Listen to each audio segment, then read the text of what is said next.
السلام علیکم دوستو، آج کی سٹوری کا ٹاپک ہے بے وفا ہو تم میری تم ایک بات ہمیشہ یاد رکھنا کہ میں اپنے مالی حالات سے تنگ آ کر ملک چھوڑ کر نہیں جا رہا، بلکہ ملک چھوڑ کے جانے کی وجہ صرف اور صرف تم ہو۔ میرا یہ ہرگز مطلب نہیں ہے کہ میں تمہیں بے وفا کا الزام دے رہا ہوں، لیکن یہ بات بھی سچ ہے کہ تم نے مجھ سے کبھی وفا کی ہی نہیں۔ 8 سالوں کی محبت کا کچھ تو لحاظ رکھ لیتی۔ میں نے تمہیں کہا بھی تھا کہ میں صرف ایک بار تم اپنے گھر والوں کے سامنے میرا ہاتھ تھام لو، باقی میں سب کچھ سنبھال لوں گا، مگر تب تم بالکل خاموش رہی۔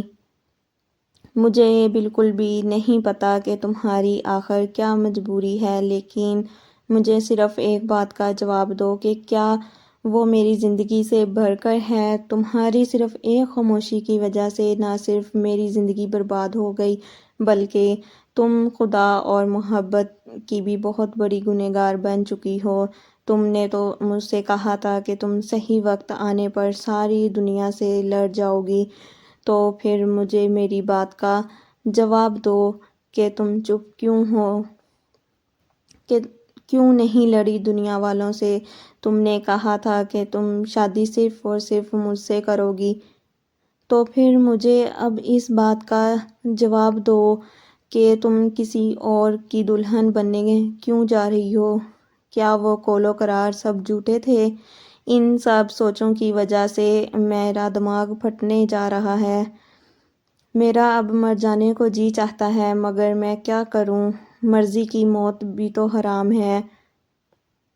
میں یہ کیسے برداشت کر لوں کہ تم کسی اور سے شادی کرنے جا رہی ہو؟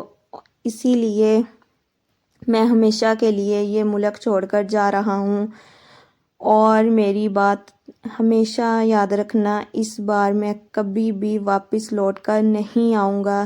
جاتے ہوئے میں تمہیں دعا دوں گا کہ اللہ پاک تمہارا بہت اچھا نصیب کرے، اللہ پاک ہمیشہ تمہیں خوش رکھے، ہمیشہ تمہیں آباد رکھے، کبھی بھی کوئی غم تمہاری دہلیز تک نہ آئے۔ میں آج جا تو رہا ہوں، لیکن میری بات ہمیشہ یاد رکھنا، تمہیں اپنے اس فیصلے پر زندگی کے کسی نہ کسی موڑ پر پچھتاوا ضرور ہوگا، اور جب تک تم پچھتاؤ گی تب تک بہت دیر ہو چکی ہوگی۔ سٹوری اچھی لگی تو جلدی سے لائک کر دیں، چینل کو سبسکرائب کر دیں اور بیل آئیکن کے بٹن پہ کلک کر دیں تاکہ ہر آنے والی ویڈیو کا نوٹیفیکیشن آپ کو مل سکے۔ جزاک اللہ۔